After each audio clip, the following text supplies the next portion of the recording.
Hey guys, Philosopher here, and today I have the top 10 characters to invest in for the month of May 2021. Now, this is a video, it's always our most popular video each month.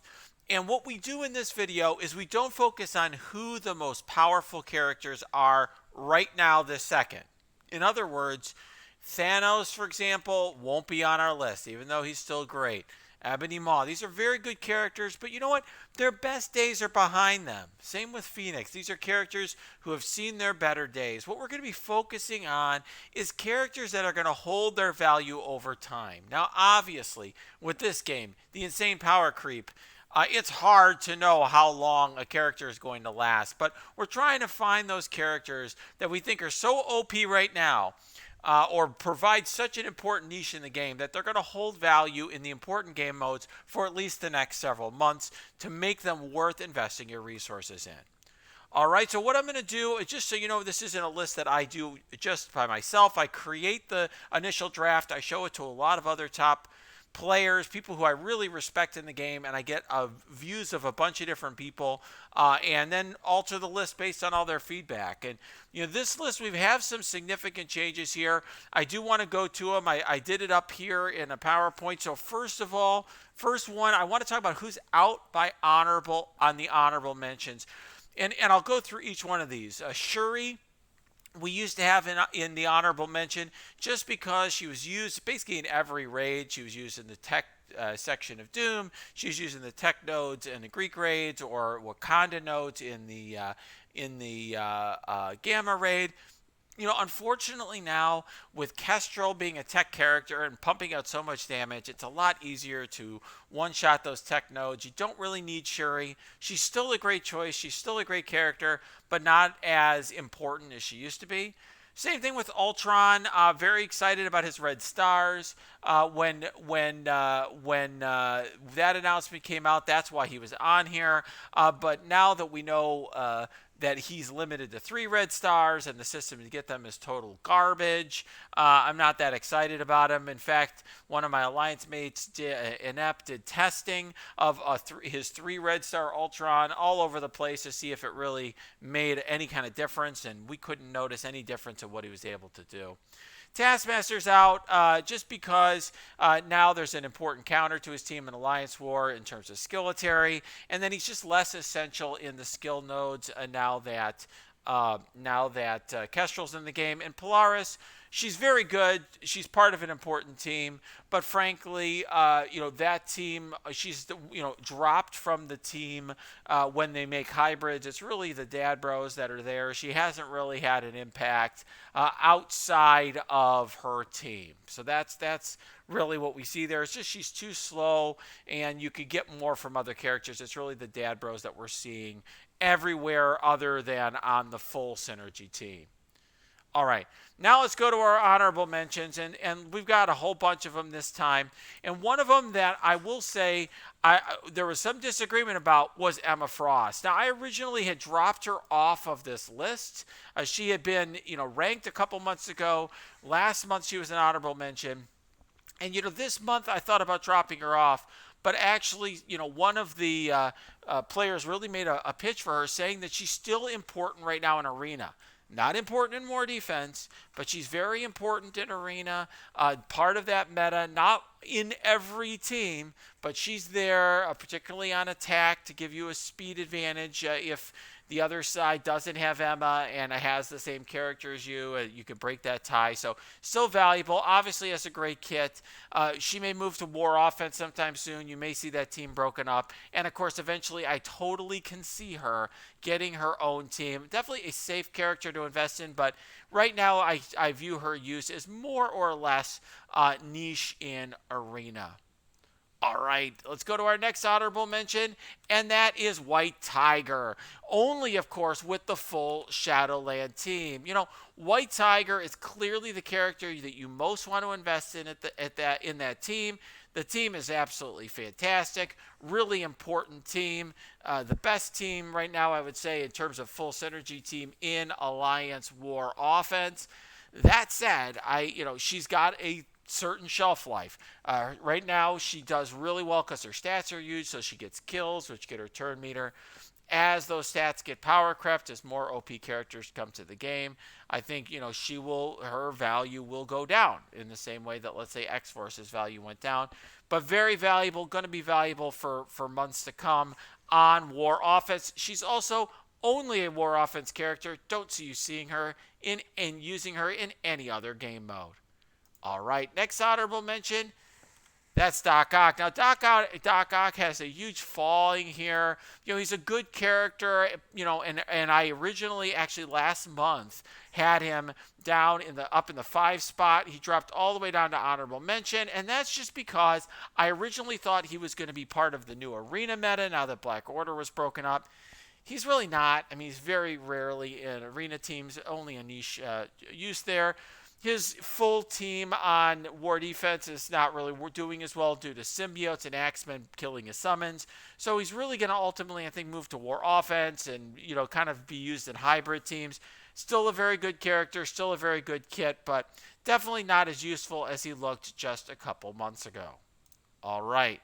And now that brings me to a new honorable mention, and that's Black Bolt. I got to tell you, I didn't really see this one coming. If you told me last month that I'd have Black Bolt in this list, I would be absolutely surprised. But I will tell you, I redid this list and added Black Bolt to it once I saw the impact that Heroes for Hire had in War. I think what it's giving me the appreciation of with Black Bolt is, even though I always considered him a stat-based character who's more about the stats, at least in the short run, his ability to prevent revives is going to keep him relevant in the meta for some time, at least you could see for the next several months. He is going to be an important part of a counter for Heroes for Hire. While I do think over time the devs are going to sell us a new counter to Heroes for Hire, they'll introduce the problem. They introduce the problem, then they'll give try to sell us the solution to the problem they sold us. Nonetheless, I think until that happens, Black Bolt is going to be the best sort of one character that can potentially counter that team that we've got. I've already brought mine up now to level 80. I'm considering whether or not to bring him to G15. All right, and now that brings me to a special case, and that is Colleen Wing. So hear me out on this one. I really did not feel comfortable ranking Colleen Wing on this list because Colleen Wing is a War Defense character. You're not going to use her in Skill Raid. You're not Skill Nodes of the Doom Raid. You're not going to be using her. I don't think she's going to do that well in DD4, although I will be testing her there. I don't really see her as in the arena, but she is the most important character to have big on Heroes for Hire because she's their main damager. If she's dead, the rest of them just really aren't much of a threat. In terms of killing you. So you want to have a big Colleen Wing. You'd love to have those T4s done and so forth. But here's the thing. I really don't think most people should be investing heavily in Alliance War Defense. We've seen the pattern before. They introduce the defense that's super amazing. Then they just introduce a big counter to it 3 to 6 months later, 3 to 4, whatever it ends up being. This is a cool team if you are a super endgame player, you're done with DD4 for a while, and you're at a high level in the game, but, otherwise, I wouldn't go super hard on this character. That's why I call her a special case. Super important for a group of people who are in, let's say, a, very top alliance, super endgame type. All right. Now let's get to our actual list. Now, I always do a number 11, and this time it is Hela, who's up from honorable mention. And, you probably are saying, Hela, I mean, that's an old character, right? I mean, power crept or whatever. It's a really interesting thing. Hela is a character that my appreciation for has really continued to grow. I thought her time in the sun had ended. Maybe 6-8 months ago when she dropped out of my U7 teams. She was dropping out of everybody's U7 teams at a certain point. But man, she's really important. Even though she's no longer a character that's important on War Defense, she's vital on War Offense in all sorts of synergy teams, even, whether it's Hella Naturals, or it's a team with Zemo or some other character with ability block that she can spread. She's super important there. She's important in arena offense. She's arguably the best character, most important character in the Mystic nodes of the Doom Raid. Certainly important in some of the Greek raids as well. Just a fantastic character because of Greg, her summon. I really think she's a character that will hold value, and frankly, she's one of the characters who I went out of my way not to bring to G15 due to the costs and the age of the character, who I kind of regretted not bringing to G15 quite some time ago. All right, now let's get to the rest of the list, and we'll get now to number 10. That's Bishop. Now you might be saying, "What? Why is Bishop down in value? Is this team a lot worse? What are you talking about, Philosopher? Is power creep come against the Axemen?" And no, not at all. There's two reasons he's down. First of all, we have Kestrel in the game. Okay, we haven't got everyone's got to get knocked down at least one spot. But here's the thing with Bishop. He's very conditional on his team. Now, people say the same thing about Longshot and Shatterstar, but look, those two with just two characters are super overpowered. And solo, they're okay, right? Shatterstar with Kestrel is good too. Longshot can be okay on his own. Bishop on his own, not good at all. Not good in DD4, not good in Arena. You really need Jubilee with him for him to work. And frankly, you kind of need Beast too. So he's really great in his team, and he's the biggest guy on his team. He has to be if you want your Axemen to perform well. You need a big Bishop. You want him to be striker.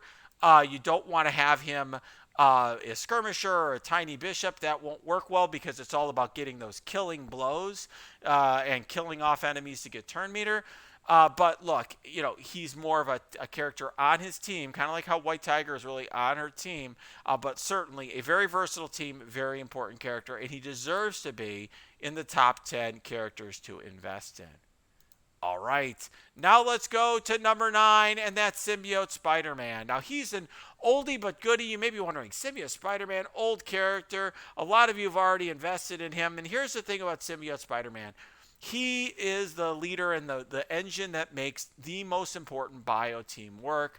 Bio rating team for the Doom Raid and for DD4. Just a super important character. If you were given a new account, you had tons of resources and tons of gold and shards, and you're like, start bringing up characters. He would be one of your early choices, right? Because you need him for the Dark Dimensions for City. You need him for the bio nodes and the Doom Raids. You just can't do them without Symbiote Spider-Man. I think this is basically a must-have character for everyone. And so until they introduce a new bio rating and DD4 team or DD5 or whatever it's going to be, you're going to be having Symbiote Spider-Man as a very top character to invest in. All right. And now we're going to number 8, and that's Night Nurse. Now, why is Night Nurse moving up the list? Well, I've got to say, people have really started developing more of an appreciation for Night Nurse. Now that Kestrel is helping people one-shot these skill nodes in the Doom Raid much faster, because there are people now who are taking Red Guardian off their team. But you know what? They really can't take off Night Nurse because you need her debuff removal, right? So the special removes debuffs even when she's not on her team. She flips the debuffs on herself with her other heal. She's got 2 big heals that are available on turn 1. She has that amazing ability where she gains turn meter and defense up when she gets low health. Just fantastic character who's really, really important in raids and a humongously important part of the most important war offense team, synergy team. So right after White Tiger, the next character you want to have big on Shadowland is Night Nurse, and she's fantastic. All right, and now let's go to number 7. Number 7 is Red Guardian. So you may be wondering, why is Red Guardian above Night Nurse? There's a lot of debate there. I will tell you that some of the players that I asked for input on had the opposite. They had Red Guardian dropping because he's been out of teams, now for some of the top players. I still use him. Most people still use him, but he's been dropping a little bit. They're like, he's less essential.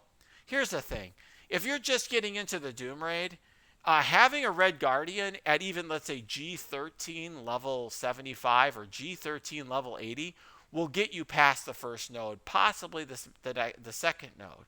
Whereas like Night Nurse on her own isn't going to get it done. So Night Nurse to me is sort of like once you've reached a certain point, she's more essential. Red Guardian kind of gets you there. And here's the thing about Red Guardian. We're talking, this is a list about investing for the future. Now, obviously, Night Nurse is super OP, and I think she's going to be good for a long while. But Red Guardian is a pre-taunting tank, starts with defense up, is plug and play in basically any team. People use him in war offense on hybrid teams. People use him in war defense on hybrid teams. And also, he's now part, and that's part of the reason I didn't really drop him. He's just down one spot because of Kestrel. Is he's so awesome because his team now is also awesome on Alliance War offense. Skeletor is great, so that rework helped him a lot. Just an all-around great character to invest in, and now thankfully he's farmable to everyone. All right, and now let's go to number 6. And that's Shatterstar. This is a character whose value's actually gone up, and that's why I moved him up on the list, because he's actually, for a lot of people, seen as, as essential as Longshot. Now, I will just tell you this. Shatterstar is much worse without Longshot. In fact, Longshot, I think, is a better solo choice than Shatterstar, and Longshot's certainly the one you want to have big, because he's the one that gives all the turn meter, and he does more damage. But here's the thing. The combination of Shatterstar and Kestrel is absolutely huge, because they buff Shatterstar. He went from AoEing one character to AoE on all characters.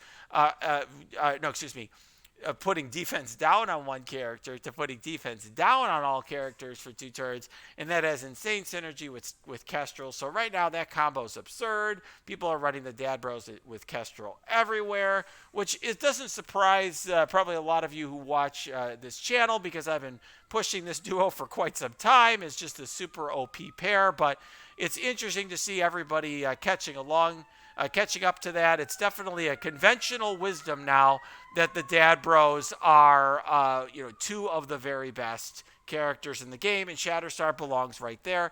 Obviously, he's somebody you want to use, of course, with Longshot. You don't want to run him solo, but look, he is so OP with Longshot. I think he has to be on this list, and he has to be pretty high up, especially now with the Kestrel synergy. All right, now it brings us to number 5. And that's Baron Zemo. And, Baron Zemo is another character who hasn't dropped off or fallen off at all. In fact, I actually, this month, I actually got the 6th red star in this past month on Baron Zemo. Love Baron Zemo. By the way, the T4s you want on him are the special and the passive. The ultimate is just nice to have, but I did it as well because I am using him everywhere. I use him in arena offense. Now I'm using him in arena defense just to screw up opponents. I'm using him in Doom Raid on the second node. I use him a lot in Alliance War. He's a plug-and-play character. Even as his team falls off, he's just so plug-and-play to use. That speed is so important. The buff clear is awesome. The ability block on turn 1. Just a super valuable character. Use him everywhere. Love him. He is one of the core characters to invest in, and he's fortunately farmable, so he's been carrying a lot of newer players in the game. All right, and next, who do we have? Number 4 is Longshot. Longshot, like I said, this is a character that started a couple months ago at number 2. And now he went from 2 to 3 to 4, and it's not any fault of his own. It's just that we've had 2 of the most OP characters ever released. He was originally had a bull up behind just Doom. Then he's behind Doom and Surfer. Now he's behind Doom, Surfer, and Kestrel. But look, this character is insane because of his passive, which gives so much turn meter and so many turns. We used to think Carnage was amazing because, he would give all that turn meter when the characters would get below a certain, percentage of health. Well, look, every time there's a crit on a turn, you get speed from this Longshot passive. It's amazing. He puts up more damage over time than a character like Black Bolt. You don't need me to tell you this guy and his partner, Shatterstar, are the cancer of real-time arena. They're all over the arena shards. They're in all over the raids, Cosmic Raid. Right now I run them. They're obviously very important on, let's say, the Mutant Boss node. You can use them in the other nodes in the Doom Raid. They're super important in Alliance War. Just a character that's OP everywhere, and he's been out 6 months. I was using him in DD4 back in December. At the time, that was a controversial choice. Not so much anymore. Now that brings us to really the top 3 characters in the game, and they're not going to surprise you, and the question is just the order. And I will tell you, I had a lot of debate about this one, and the question was really not about number 1. It was about who should be 2 and who should be 3. And I went back and forth, and I really think these two are tied for number 2, but we're going to have number 3 is Doctor Doom. And I got to say that I really had to debate this one because I had some people who told me they thought Doctor Doom was actually number 2 because he's so amazing in raids. He's clearly the best raid character. More important than Silver Surfer there. He helps in 2 different sections of the Doom Raid. He's still super important in Alliance War. He's a guy who anchors defense. He's also super important in Arena, right? I mean, you're throwing him on your Arena team just to put the other side on a clock, force them to have to deal with him and make sure they bring an ability block for him. But that said, Silver Surfer now has become more important with Heroes for Hire and War. I love that first turn ability block from him. All the healing and the speed. So it's you can't go wrong with any of these 3 characters. This is a max out kind of character, Dr. Doom, just an absolute max out character. You would be buying all the promos on him if you could, Red Stars. You got to T4 them all and bring him up as high as you can. For right now, he is so far ahead of a lot of characters in this game in terms of stats and even his kit. He's a character that literally can destroy any team with his special. He generates bots every turn in the way that, other characters who've said that it's such an OP ability to have these summons all the time. He has that. He can give your side a lot of turns with his ultimate. Just a fantastic, fantastic character. I know a lot of people said they were disappointed with his power level. I was one of the first people to unlock him, and I've been really impressed by him. I think the fact that Surfer and Kestrel here, while it's really a lot of power creep, does not diminish my appreciation for this character, who I use in every game mode. Every game mode. All right? So now the question is, who do I put at number 2? And who do I put at number 1? And it's really interesting. The answer may surprise you, maybe not. Number 2, I had Silver Surfer. And this one was surprisingly almost unanimous. Almost unanimous. I only had one person say that they preferred Surfer over Kestrel. And the reason why is just that Silver Surfer is very, very good in the Mystic nodes, in the in the Mystic section of the Doom Raid, but he's not the most essential character. And then, frankly, some people have even, they argue they like, having Mordo or different characters. Silver Surfer, I think, is clearly part of the best team, in my opinion. I use him with Hela, Doom, Thanos, and Maw, but nonetheless, he's not somebody who's so far above the rest. I mean, I think Doom is better there, clearly better in those nodes. He's also, not as important. He hadn't been as important in Alliance War to a character like Kestrel, who, frankly, you really can build an entire team around spare parts with Kestrel and have some success there, and defeat a Doom team with Kestrel plus spare parts, or throw in Kestrel to defeat anything. I will say though his importance has spiked up with Heroes for Hire because he removes charge, but they can resist that. They have very high resistance. It's not the perfect counter that I think some people thought or hoped that would be. So I think he's like super important and super overpowered. But Kestrel, I think, has had a bigger impact in the game.